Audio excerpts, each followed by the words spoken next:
You're listening to DraftKings Network.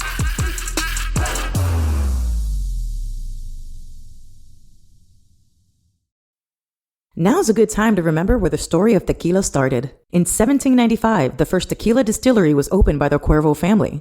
And 229 years later, Cuervo is still going strong. Family owned from the start, same family, same land. Now's a good time to enjoy Cuervo, the tequila that invented tequila. Go to Cuervo.com to shop tequila or visit a store near you. Cuervo, now's a good time. Trademarks owned by Becle, SAB the CV. Copyright 2024. Proximo. Jersey City, New Jersey. Please drink responsibly.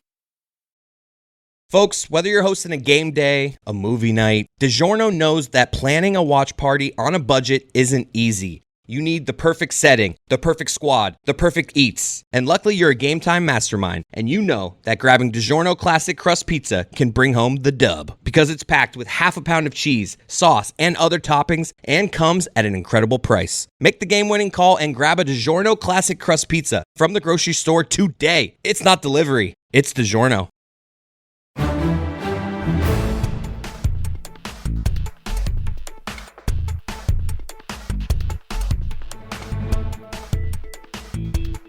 Welcome back to Because Miami. Roy, how are you feeling ever since the breakup with you and spring break? Neglected.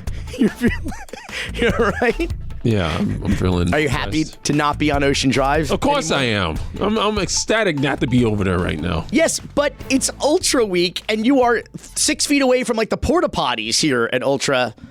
I mean, why do you have to bring me down like this? I mean, come on. I'm trying to celebrate not being in South Beach, but now you just making me sad again. Now I got to deal with this over here with the young people. Roy is rolling right now. The kitchen is fully stocked with Molly this weekend for Ultra Music Festival here in Miami. It literally is feet away. Like literal feet away. Yeah, they do sound tests and the whole building shakes over here from the base. I'm very, very excited, Roy, because the Florida legislative session has mercifully ended. Thank God. And what we celebrate more than anything these days in Florida is the laws that don't pass in the Florida legislature. Like, that's like, we're like, oh shit, dodge that bullet, you know? Because really, the less they get done, the better it is for Floridians, it seems. And some of the headlines out of Florida following the legislative session is the war on woke is, if not over, has been a failure. And this is obviously since DeSantis's unceremonious end to his presidential primary campaign, came in third place this week in the Republican presidential primary here in Florida. People are talking about all the shit that he wanted to get done, some of the high-profile anti-woke legislation that failed this session. To talk about it is Florida man and new college graduate and a writer for The Guardian, Rolling Stone, Gawker, Deadspin, NBC, Esquire, Vice, most recently truthdig.com. You know him as Mabute. This is what Ron DeSantis complains about during my boot. How What are you doing? What's that? How do you say it? How do you say it? Oh, that's BS. No, totally BS.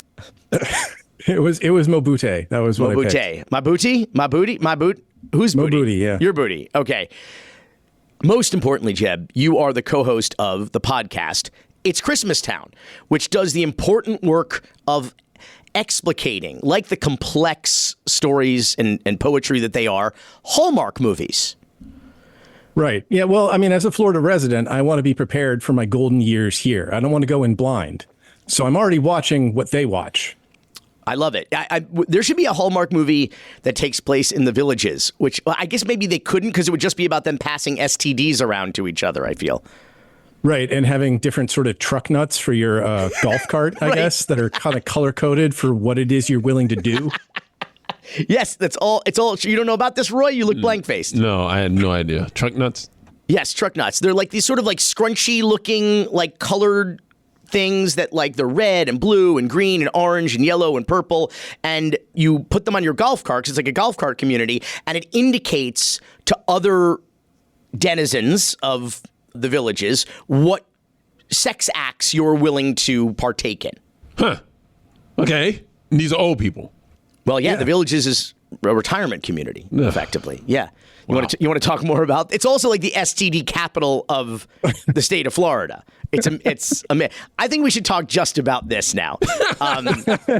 It's gonorrhea town. That's going to be the new holiday. Do they have a gazebo? You know, in a Hallmark movie, you have to have a gazebo. Yeah, it's pretty standard. I don't know what the Villages has, but I do like the idea that we're taking rumors about what kids do on the bus so we can have a moral panic about teenagers. And now we're making it about senior citizens. It's like, he's got lavender truck nuts. That means he's into cuck play. We've got to get granddad out of there. Wait, I know what Villages has. Syphilis. That's what the Villages has. So, Jeb, the Washington Post reported among some of the failed legislation this session, the banning of rainbow flags from public buildings in Florida, the banning of the removal of Confederate monuments, requiring transgender people to use their sex assigned at birth on driver's licenses, forbidding local and state government officials from using transgender people's pronouns. None of these things made their way through the legislature this year. Some people are sort of celebrating, the war on woke is dead. What does this indicate to you? I think that, two things. Like, DeSantis is cooked, so his legislature no longer needs to humor him because he's not going anywhere. They have to run again in Tallahassee this November, or many of them do. He doesn't. So I think there's just obvious self-interest there. But I think also they've taken a look at what's happened in these special elections recently around the country, and they figured out that, like, once America gets to meet the people from Moms for Liberty, they don't like them.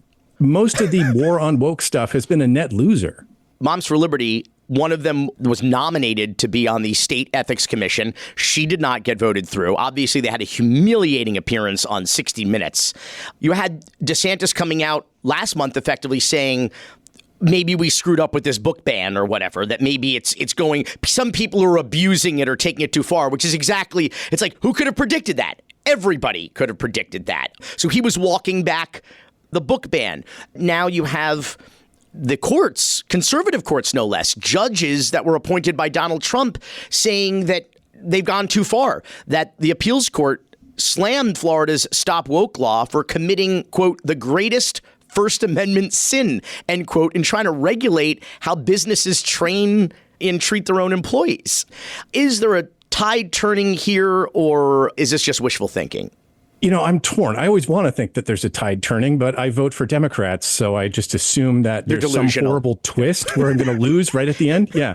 It might have just been bad timing on his part. If he'd waited another couple of years, if he'd had, if this had been his first term and he could wait until his second, the federal judiciary might have become so crazy that got through.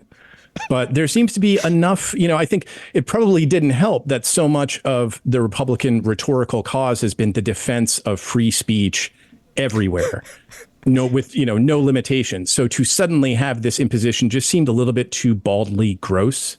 And now there's a settlement by the state to clarify, quote unquote, clarify the don't say gay law. And now you can say gay because teachers, parents, administrators were all petrified about what you couldn't say. And now it's like, okay, as long as it's not in the context of actual curriculum, you can have books in school libraries with LGBTQ plus characters and themes. If students want to bring up in the course of conversation, but not curricula, questions about their sexuality. I mean, again, all very predictable, no? Right. Yeah. The problem with this practice, or these laws as they were practiced, was that they built in enough loopholes for anybody who didn't have any say in the local school system to create havoc, right? So you have a case of a guy up in the northern part of the state who was responsible for, I think, 400 different attempts at pulling books from the curriculum around the rest of the state. And that incentivizing chaos that works for you eventually becomes, impracticable for people who want to live in it, right? And we could have, all the critics of these laws could have told you the same thing. Like, the idea of removing sexual orientation from the classroom is a farce because it's already present in the classroom. We don't take it as an expression of sexual orientation every time you read a book that has a man and a wife in it. Right. Heterosexuality is represented. And so if they just sort of taken a look at how often that comes up naturally, it would have been very easy to see, like, okay, well, here's all the ways that we're going to get sued. because people are going to be fed up. It's going to be too difficult to negotiate.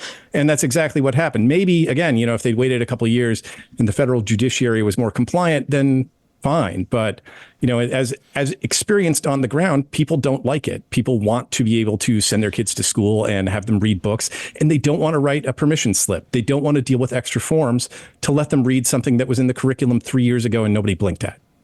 Before we go, I don't mean to give this short shrift, but we are running out of time. I wanted to give you an opportunity to talk about something you wrote about recently at Truth Dig. Our friend, Florida journalist Tim Burke, who was recently arrested for, from what I could tell, doing a journalism. What happened? Where is the injustice here, and how can people help? Okay, so anybody listening who recognizes the name Tim Burke but can't quite place it, he was the guy who instantly had all those GIFs up on Twitter for Deadspin for years. And if you ever saw that video of news anchors all saying the exact same op-ed in 20 different newsrooms around the country, that was him. Tim is very, very good at pulling video. And what he did was he pulled video that Fox News had streaming essentially to other Fox employees of Kanye saying extremely Hitlerific stuff off the record to Tucker Carlson that Tucker Carlson and his show edited out because they didn't want to admit that they were interviewing a completely insane Nazi. So Tim found that and he published it. Basic journalism, but it is being treated as hacking. So he had his entire livelihood seized by the federal government, all his computers, all the stuff that he uses to do work. And he's facing jail time. And we've seen some really ugly op-eds from the Tampa Bay Times, which is nominally a wonderful paper, trying to classify him as not a journalist. And it's absurd on its face. I mean, he had contracts out to do journalism work for the entire time I've known him, which is about 15 years. He has always operated as a journalist, whether full-time or not. And if he winds up going to prison for basically grabbing hold of something that was very easily accessible via non-illegal means, right? That is extraordinarily terrifying for journalists everywhere. And he also needs help. So if you want to go to the Tim Burke Legal Fund, I believe it is Burke, Tim Burke, or just Google something like Tim Burke Legal Fund, you can donate, and he really needs the help. Hitlerific, I think, is the name of Kanye's new album, Roy, if I'm not mistaken. Jeb Lund, thank you so much for being here. Always a pleasure. Yeah, thank you. Stugotz here. Field of Greens is the healthiest thing I do every day, and I want you on this journey with me. It's 1 scoop a day. It's easy. It tastes great. I like the original flavor. I love the strawberry lemonade flavor, and it's completely improved my life. This is nutrition the way nature intended. I am telling you, since I started taking Field of Greens, I have way more energy throughout the day, sleeping better throughout the night, feeling better and healthier overall. It's been great, an amazing experience. Field of Greens is radically different. Each organic fruit and vegetable were medically chosen to support heart and vital organ health. I trust Field of Greens to keep me healthy. I promise you're going to love this product, but if for any reason you don't, they'll give you a 100% money-back guarantee. I got you 15% off your first order plus free rush shipping. Visit fieldofgreens.com and use promo code DLS. That's promo code DLS at fieldofgreens.com. That's fieldofgreens.com. When you're hiring for your small business, you want to find quality professionals that are right for the role. That's why you have to check out LinkedIn Jobs. LinkedIn Jobs has the tools to help find the right professionals for your team faster and for free. As Meadowlark Media continues to grow as a content studio and as a multimedia company, we strive to hire only the best and the most qualified candidates. Thankfully, with LinkedIn, they've made it easy for us to find them. LinkedIn isn't just another job board. LinkedIn has a vast network of more than 1 billion professionals, which makes it the best place to hire. It gives you access to professionals you can't find anywhere else. LinkedIn does all of that while making the process easy and intuitive. Hiring is easy when you have that many quality candidates. So easy, in fact, that 86% of small businesses get a qualified candidate within 24 hours. Post your job for free at linkedin.com/prep. That's linkedin.com/prep to post your job for free. Terms and conditions apply.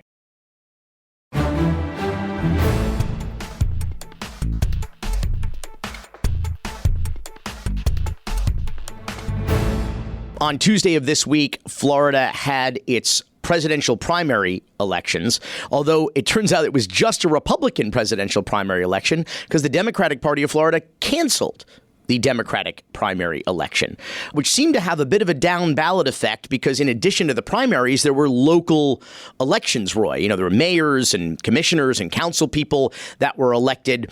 And, you know, I'm always saying the Democrats never miss an opportunity to miss an opportunity. Well, the headlines out of Florida this week are Florida Dems in disarray. Here, decide whether or not that's fair or that's just, you know, the media engaging in some Dem bashing is the president of Fernand Amandi International, one of Florida's most prominent pollsters, headquartered here in Miami. Fernand Amandi, what do you think? Florida Dems in disarray, fair, unfair? Billy, I think it's fair, maybe not just only on this one incident, but rather what we've seen in this trend line that's been a very negative one for Florida Democrats, really dating back now 12 years, going from the halcyon days of having delivered the state of Florida's electoral votes in 2012, again to Barack Obama after having done so in 2008. It's just been a record of futility since. And I think what we saw this past Tuesday is another reminder of why Florida Democrats are just not in a good place right now. The chair of the Florida Democrats, Nikki Fried, getting a lot of criticism for canceling the presidential primary, basically handing it to Joe Biden, who I think it's fair to say would have been the inevitable winner regardless, or irregardless, as we say in Miami. But the criticism now is that what that has done is it depressed voter turnout, which already depressed statewide. I think it was like 20% statewide voter turnout, but it was particularly bad for Democrats and may have had an effect of getting Republicans elected in some of these local races. Is that accurate? Billy, it is. And I think there's really two schools of thought on the whole should we or should we not cancel the Florida Democratic primary. If there were no other races on the ballot on that day, in other words, if it was just people voting for the presidential ballot, there's an argument to be made that why waste time, why waste resources, no need to do that. Where it becomes indefensible, and I think part of the reason why the FDP is getting so much criticism today is because, as you alluded to, there were other municipal races on that ballot on that day. And by, in essence, sending the message to Democrats, don't really bother, don't worry about this because we're not going to have the primary election, the presidential primary election, a lot of folks took the message or understood the message that there was no other election that day. And because of the unintended consequences where we did see a lot of Democrats lose races or flip seats in seats that should be democratically held today, I think you can see why there's so much consternation and angst over the decision. You've got locations where Biden was like plus 20, plus 30, whatever, that elected Republican mayors or commissioners, right? That's exactly right. I mean, I think the starkest example is the city of Delray Beach, right, which is in West Palm Beach County, a very Democratic county, almost one of the heart of the Democratic areas. And this is a seat that a Republican has no business winning under any set of circumstances, particularly in this kind of polarized environment where we find ourselves. And a lot of these municipal races, Billy, are partisan proxy races. But in this case, a Republican won because Democratic turnout in Delray, despite being an overwhelmingly Democratic city, was just horrible. So I think that was one of the bigger examples. You also see municipalities, mid-sized cities like Clearwater, where there was a Democratic wipeout in what used to be Democratic-leaning Pinellas County. Other parts of Broward County, Lauderdale by the Sea, races where Republicans are building their bench, having folks now serving in municipal office in seats that should be and would have been held for the Democrats had probably that presidential primary taken place.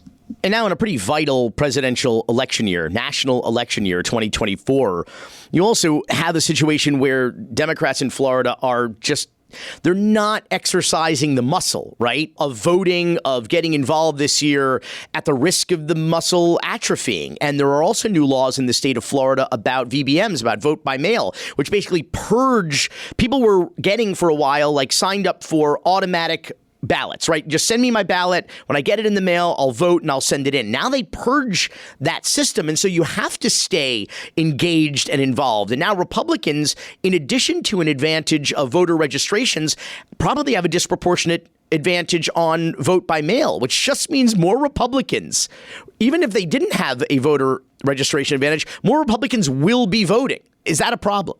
I mean, of course it's a problem. I mean, all the more reason, and as you well lay out, the Republicans are not playing fair in the state of Florida. They clearly are trying to stack the deck, so to speak, and take advantage and lean into their total control of all of the elements of the state.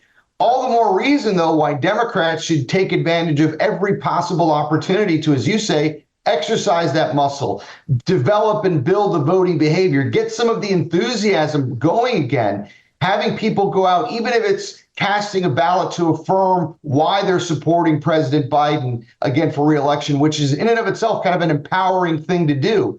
I just don't understand the reason for why they wouldn't do it. We've heard arguments, by the way, Billy, like precedent. Well, they didn't do it in 96 when you had a Democratic incumbent for president, or 2012. And my answer to that is, so what? Rules are meant to be broken and precedents are meant to be changed. Why not take advantage of doing an opportunity here where you can get the base going?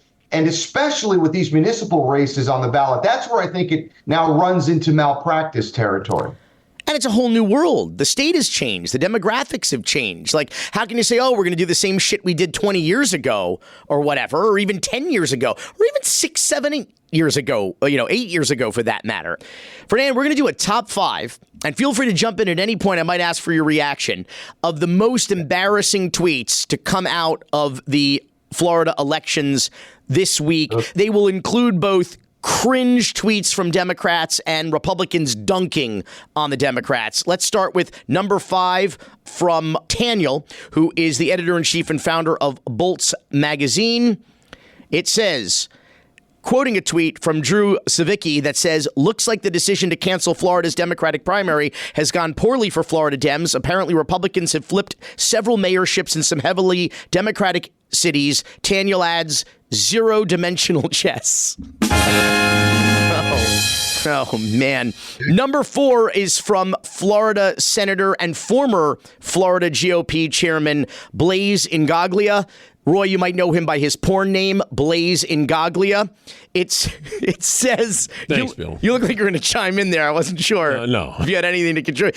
Roy's rolling, Fernand. It's ultra weak here. Second-hand rolling. Blaise Ingaglia writes, if I had made the same egregious strategic blunder Nikki Fried and the Florida Dems made when I was chairman of the Florida GOP, people would have called for my resignation, full stop. But then he continues after the statement, full stop. I'm guessing there are some pretty unhappy candidates who will do so after tonight. What a dumb move. There's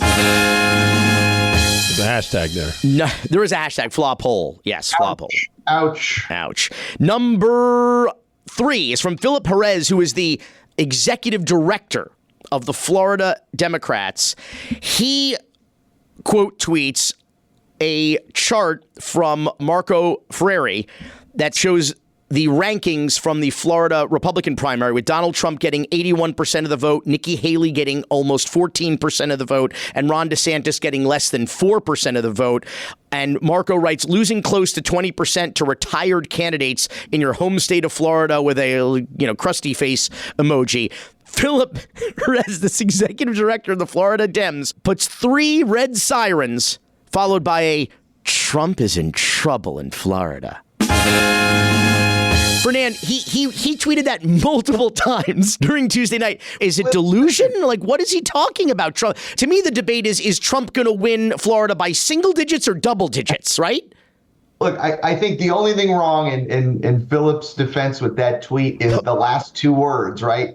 In Florida. I do think that the results for Trump in Florida are indicative of what could be the national problem, because it's a pattern, Billy, that we've now seen play out everywhere. Despite Trump basically having won the nomination for the Republican Party, he continues to struggle to get, north of 80% of that vote. So that 20% that we're seeing everywhere, that's going to hurt him nationally. Now, is it going to hurt him in Florida?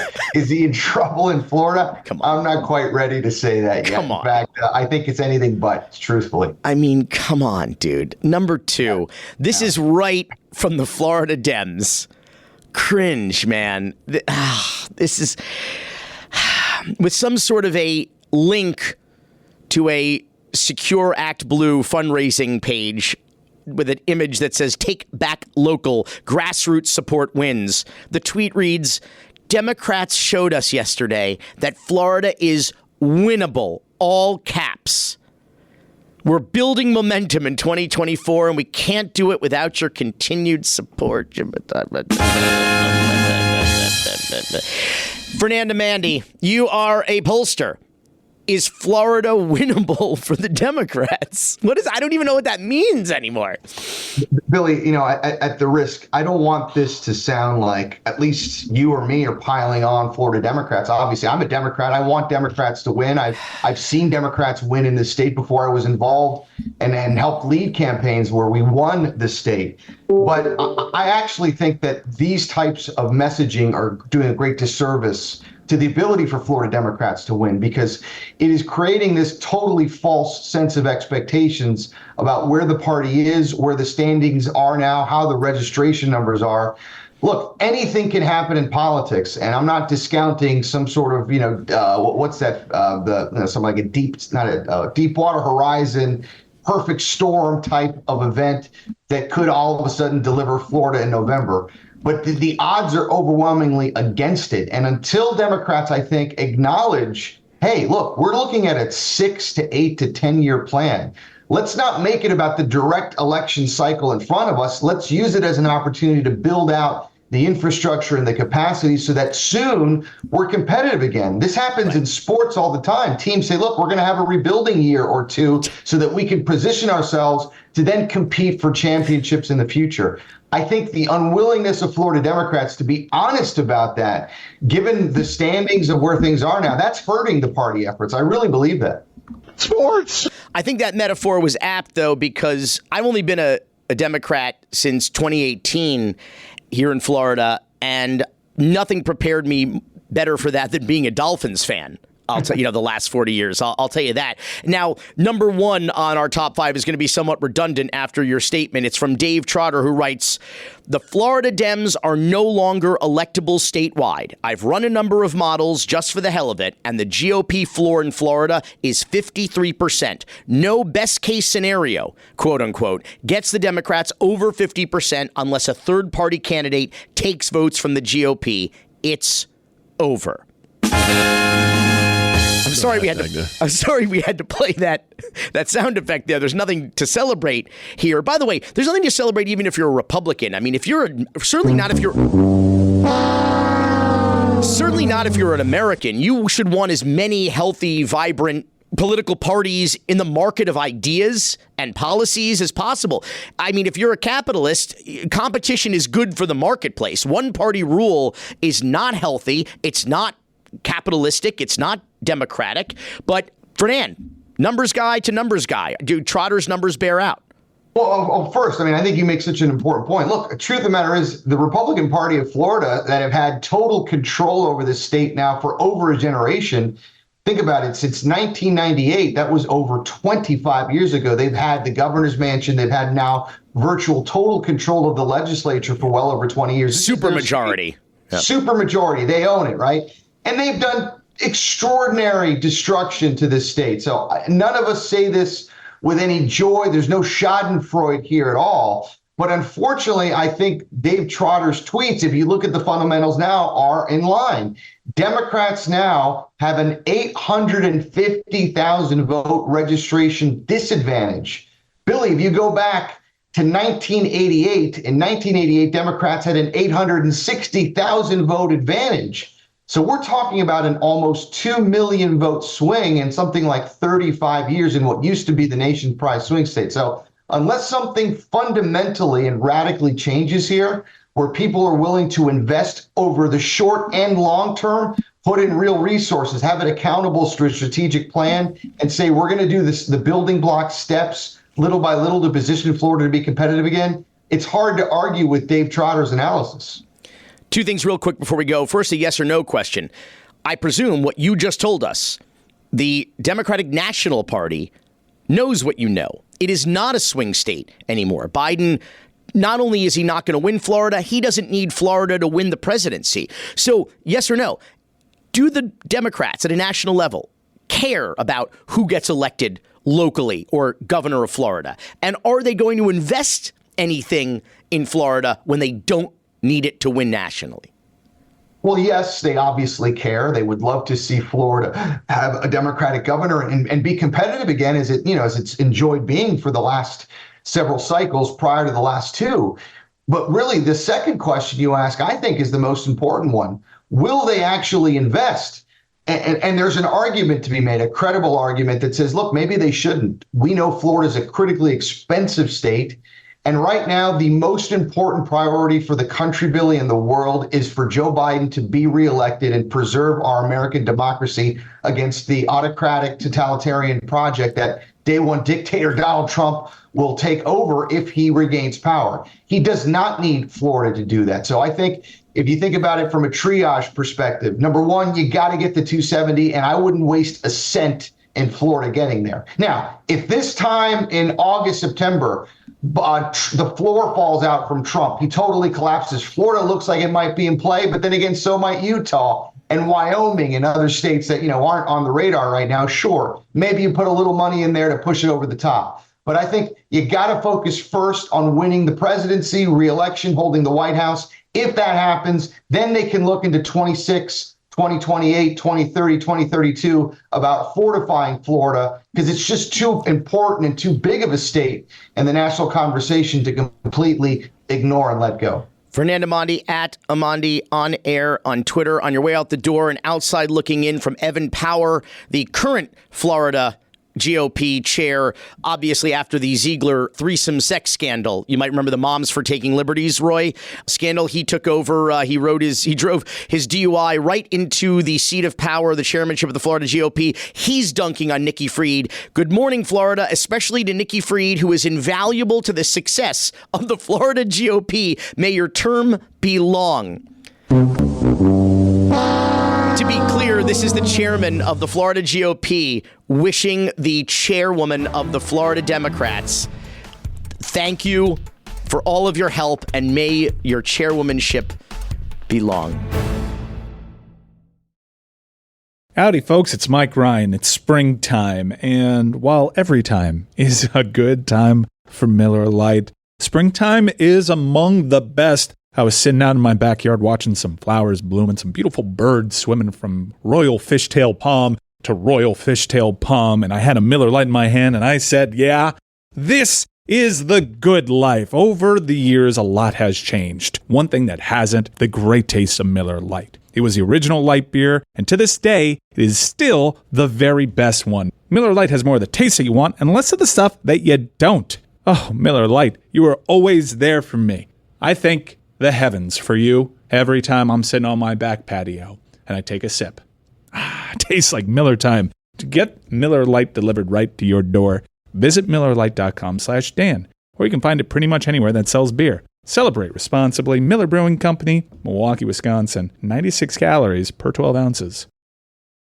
In his 20 years running the Miami Parking Authority and 4 years as city manager, the highest paid position in the city, Art Noriega, who does not live in the city, appears to have exploited his public position for private profit, directing at least $2 million in taxpayer money to his wife's overpriced furniture company.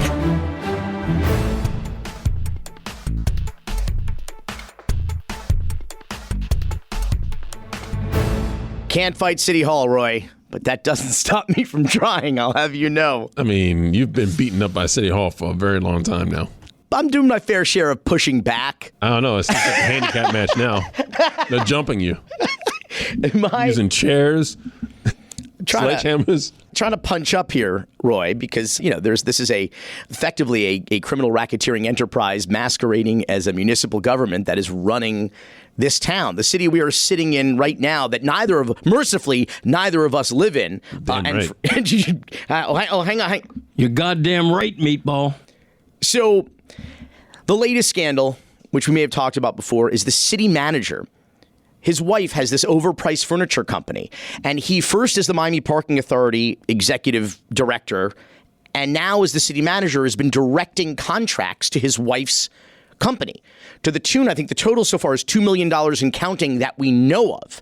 And this was a scandal that was revealed in early January of this year by WLRN, our friends Danny Rivero and Josh Ceballos. And he responded to it at the January 11th meeting. In spite of the fact that most of the information that's been put in the public realm is either inaccurate or incomplete, I wanted to just put forth to you my intent to come back ahead of the next city commission meeting with a full reporting and accounting of exactly the vendor relationship. I'm going to address it, and I'm going to address it head on. Head on, Roy. He said ahead of the next city commission meeting, which would have been January 25th. Right. Any guess what happened on January 25th? He went head on past it. Not a goddamn thing happened. Crickets. All right, nothing. And then the meeting after that, nothing. And the meeting after that, nothing. Finally, he says, you know what? I'm going to deal with it at the March 14th meeting. So we all wait with bated breath 9 weeks later after he promised this. We all wait for it. Now, what happened was that this was a long commission meeting. He basically ran out the clock, right? So it's after 9 p.m. at night already last week. And we're waiting for this full accounting, this conflict of interest scandal involving his wife's furniture company that is spending all this money, taxpayer money, mind you. And basically, it comes time for him to speak. It's after 9 p.m., as I said, and the commissioners are like, hey, listen, why don't we defer this to the next meeting in April? It's late. We want people to be here to be able to hear this in a public, as you promised, a full public airing and reporting, and he has a total meltdown. I'm not waiting another month to make this presentation. I'm not going to sit here and be subjected to the kind of stuff that was said today, by the way, which half of it was lies made up and fabricated. I'll distribute the report. I'll meet with each of you individually. You can grill me to no end. I will release the report to the media so that there is a full disclosure of what happened and what transpired. But this has been a little arduous to kind of wait. And in all fairness, I'm just getting hit with, really a lot of misinformation, a lot of allegations that are completely untrue. 3 important things to note there. First of all, he's complaining about waiting another month and this having been hanging over his head for all these weeks, for all these months. The delay was solely his doing.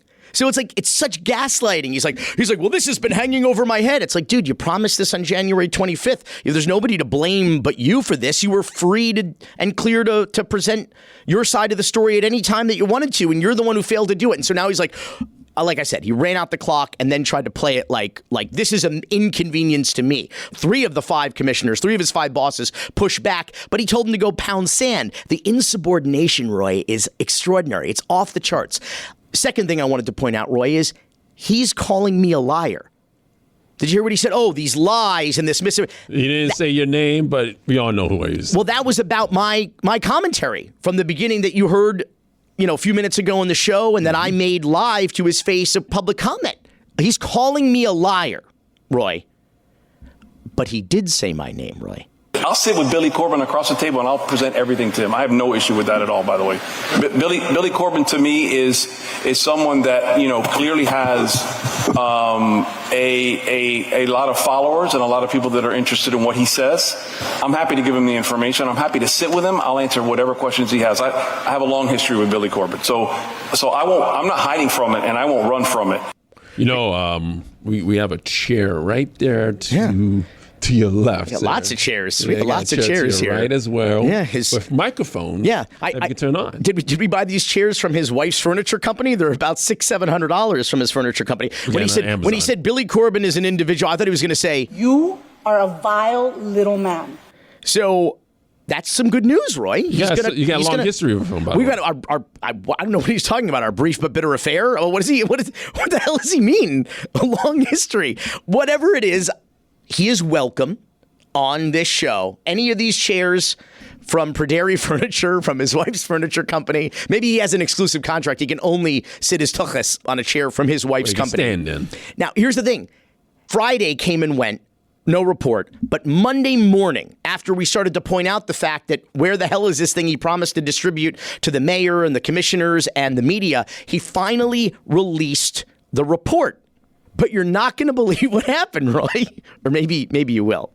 Yeah, I believe it. After calling me a liar and saying that the press reporting since January has been filled with misinformation, He lied! He lied in the report. It's filled with incomplete misinformation.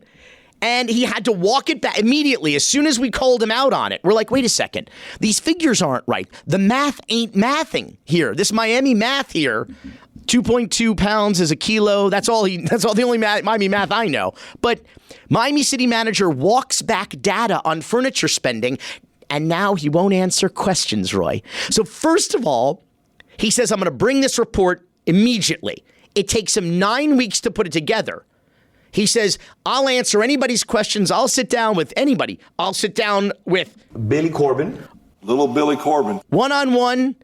He releases the report and 24 hours later goes, whoop, my bad. And now he's not answering anybody's questions. He has not committed. I've now asked for over a week, starting last Thursday night, to get it on the books, get him on the show, get a sit down one-on-one with him, ask him anything as he offered publicly right there. Nothing. The Miami Herald had an interview scheduled with him for Wednesday, a couple days ago. Didn't happen. He canceled it immediately. So the guy who called me a liar said the media reports were filled with incomplete and false narratives and misinformation. Releases. I mean, the amount of disdain and disrespect this guy has for his constituents. This guy is the highest paid city employee. He makes over $400,000 a year plus benefits in a city where the median household income is $47,000. This guy had 3 out of his 5 bosses on the city commission saying, you need to make this presentation at the next meeting. And he just told everybody, gave us all just a great big middle finger. And the fish rots from the head down, man. Like, this is the city manager. And then you have a mayor like, and in his immortal words, if you put garbage in, you're going to get garbage out. I mean, it's pretty funny. He just basically said 2 + 2 = Thomas Jefferson. Miami math or equals Julia Tuttle. I don't know. What would be the Miami version of Claude that? Pepper. So Claude D. Pepper. That's right. And the final insult of the week from this guy, just giving everybody the middle finger, this lying, corrupt Miami mafioso. He just announced a new Miami Mafia member has been initiated into the Omerta. Art Noriega, who, as we just discussed, is under fire for a conflict of interest scandal involving millions in taxpayer dollars and his wife's furniture company. He just hired disgraced ex-Doral city manager Barbie Hernandez after she was fired in January for, quote, lack of integrity and judgment, a clear conflict of interest, and deliberate misuse of city funds, personnel, and equipment for the personal and political benefit of her husband. The city manager under fire for a conflict of interest scandal involving city money and his wife hires a woman who was just fired as the Doral city manager because of a conflict of interest scandal involving city money and her husband. You're saying that again like I'm surprised. She's too corrupt for Doral, okay? She's too corrupt for Doral, but Art Noriega hires her for the city of Miami to, quote, oversee operations for the departments of Code Enforcement, General Services Administration, by the way, who buys the furniture for the city, Human Services, Innovation and Technology, Parks and Recreation, and Solid Waste, which is good because they're all full of shit. Yeah. But all of those departments are among some of the most corruptible and vulnerable in the city. And remember, Roy, this is the same tactic that criminal organizations use. You bring in compromised people, right? People who have no opportunities, who you know will be loyal because you've brought them in and given this woman's going to get paid 6 figures. So she presumably will do their bidding regardless or irregardless of laws or ethics, because you got to protect the hustle. It's mutually assured destruction because they all have some kind of grift going. And so she is going to come in there, presumably, allegedly, to protect the hustle. But it's not all. But that's not all. It's not There's all. more. Yeah, I mean, the Miami Mafia remains undefeated, I guess, to your point at the top of the segment. But there are some Because Miami victories to celebrate. Oh, wait, we this won week. something? We actually won something. You remember the town of Surfside? Yes, I do. Shlomo Danziger, the real estate, and then there's that real estate hustler, bully vice mayor, Jeff Rose, who had an 18-year-old activist arrested by the Tauntaun Makut there in Surfside. Well, clean sweep at the elections on Tuesday. Wow. Everybody's out. Everybody's out. Hashtag Because Miami. Shlomo's out. Jeff Rose is out. Their third complicit co-conspirator, Fred Landsman, got rejected. So it's like a whole new government there in Surfside. And the reason why we're celebrating is because I think we might have, that parody song, shout out to Andrew Streeter, might have influenced the outcome. By the way, there are only like 4,000 people vote in that whole town, in that whole election. And I think the guy who, the former mayor who beat Shlomo Danziger, won by like 100 votes.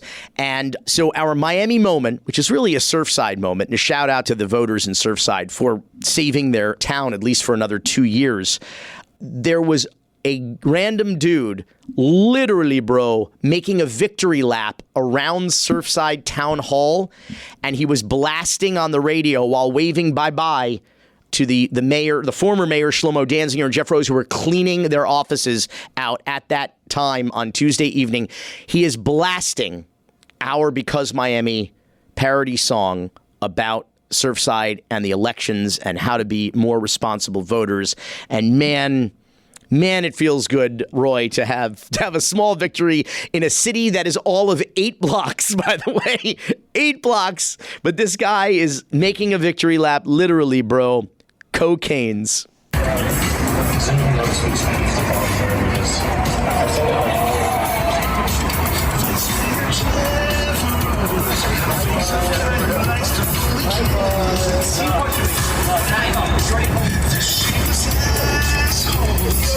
Yeah.